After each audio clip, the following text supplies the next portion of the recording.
La matrice RACI est un outil simple de définition précise des rôles et responsabilités de votre équipe projet.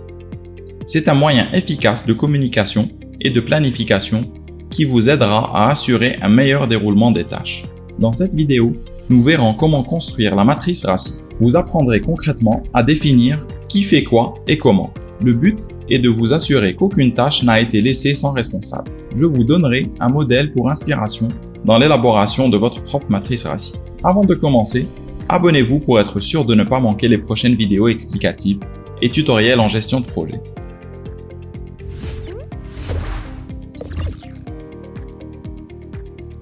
Commençons.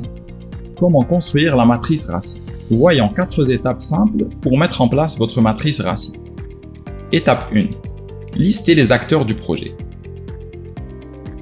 Pour commencer, identifiez les différents acteurs amenés à contribuer directement ou indirectement à votre projet.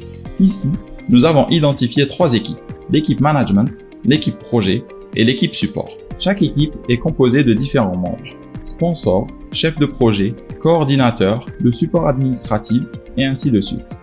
Étape 2. Listez les tâches du projet.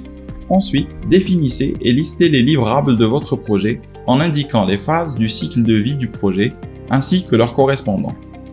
Étape 3. Définition des rôles. Maintenant, vous allez identifier le rôle de chaque participant au projet. Utilisez les initiales suivantes. R. Réalisateur. A. Approbateur. C. Consulter. I. Informer. Dans cet exemple, la charte de projet, ligne 20, est à la charge du chef de projet. C'est lui le réalisateur, ou responsible en anglais. Dépendamment de la tâche à effectuer, on peut avoir un ou plusieurs réalisateurs pour exécuter l'action. Le sponsor du projet a besoin d'approuver ce document. Colonne D.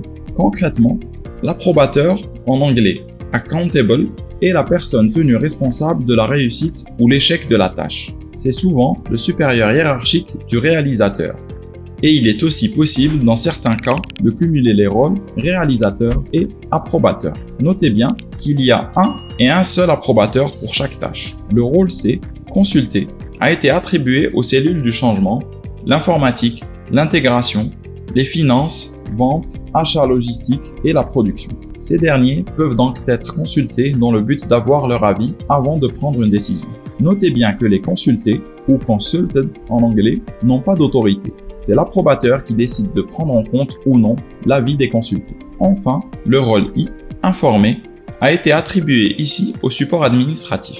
Ainsi, le support administratif est à tenir informé de la progression d'une tâche donnée.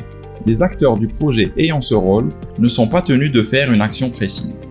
Ils doivent être tenus informés de façon formelle. Vous savez à présent comment construire votre matrice RACI. Souvenez-vous qu'une mauvaise définition des rôles et responsabilités est susceptible de perturber une bonne gestion de projet. Ainsi, les conséquences d'une mauvaise répartition des rôles peuvent impacter le projet à différents niveaux, comme les retards de livraison, les conflits entre les équipes ou plus par effet de ricochet, la rentabilité de l'entreprise. Prenez donc le temps de bien définir qui sont les membres actifs du projet et les tâches qui leur incombent, qui est l'unique décideur pour chaque tâche, qui sont les membres qui peuvent être sollicités pour des conseils, quelle est la ou les personnes que l'on doit informer des évolutions du projet. Téléchargez le modèle de la matrice RACI que je vous ai mis dans l'article pour vous en inspirer. Faites part de vos commentaires, questions ou partage de leçons apprises par vos propres expériences. Consultez plus d'articles sur notre blog gestiondeprojet.com pour apprendre et progresser en management de projet.